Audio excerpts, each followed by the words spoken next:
ഓം ശ്രീ ഗുരുഭ്യോ നമ. ഒരിക്കൽ അമ്മയും മക്കളും ലണ്ടനിലെത്തിയ സമയം അവർ വിമാനത്താവളത്തിൽ നിന്ന് ടാക്സിയിൽ യാത്ര ആരംഭിച്ചു. ഒരു കാറിൽ അമ്മയും ബ്രഹ്മചാരികളും. അവരുടെ വേഷം സാരി. വണ്ടി ഓടിച്ചിരുന്നത് ഒരു ആഫ്രിക്കക്കാരൻ. യാത്രക്കിടയിൽ ഡ്രൈവർ തിരക്കി, ഏതാണ് നിങ്ങളുടെ മതം? അമ്മയുടെ കൂടെ ഉണ്ടായിരുന്നവർക്ക് അതിൻ്റെ ഉത്തരം തോന്നിയത് ഇങ്ങനെയായിരുന്നു: ഞങ്ങളുടെ മതം ഞങ്ങളുടെ അമ്മ.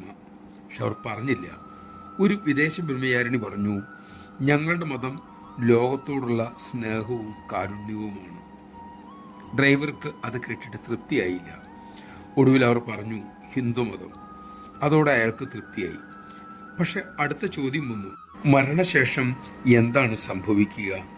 എവിടേക്കാണ് പോവുക? അത് കേട്ട് അമ്മ പുഞ്ചിരിയോട് ചോദിച്ചു, മഴ പെയ്താൽ എന്ത് സംഭവിക്കും മക്കളെ? മഴവെള്ളം എവിടെ പോവും? കുറച്ചു നേരത്തെ നിശബ്ദതയ്ക്ക് ശേഷം ഡ്രൈവർ പറഞ്ഞു, മഴവെള്ളം ഒഴുകിപ്പോവും, പിന്നെ ചുറ്റിത്തിരിഞ്ഞ് തിരിച്ചു വരികയും ചെയ്യും. അത് കേട്ട് എല്ലാവരും ചിരിച്ചുപോയി. അപ്പോഴേക്കും വണ്ടി വിമാനത്താവളത്തിലെത്തി. ഡ്രൈവർ ഒന്നുകൂടി ചോദിച്ചു, ഈശ്വരൻ എവിടെയാണുള്ളത്? അമ്മ അരുളി, മോനെ, മനുഷ്യൻ ഈശ്വരനെ പലതായി പകുത്തു, എന്നിട്ട് അതിന് മതം എന്ന് പേരിട്ടു. നമഃശിവായ. ജാതി മത വർഗ ലിംഗ ചിന്തകൾക്കതീതമായി നിലകൊള്ളാൻ നമുക്ക് കഴിയട്ടെ. പക്ഷേ ധാർമ്മികമായി വ്യവഹാര ജീവിതം നയിക്കാനും നമുക്ക് സാധിക്കണം. പരമാർത്ഥ ധാർമ്മികതയും വ്യവഹാര ധാർമ്മികതയും തമ്മിലുള്ള വേർതിരിവ് വ്യക്തമായി മനസ്സിലാക്കണം.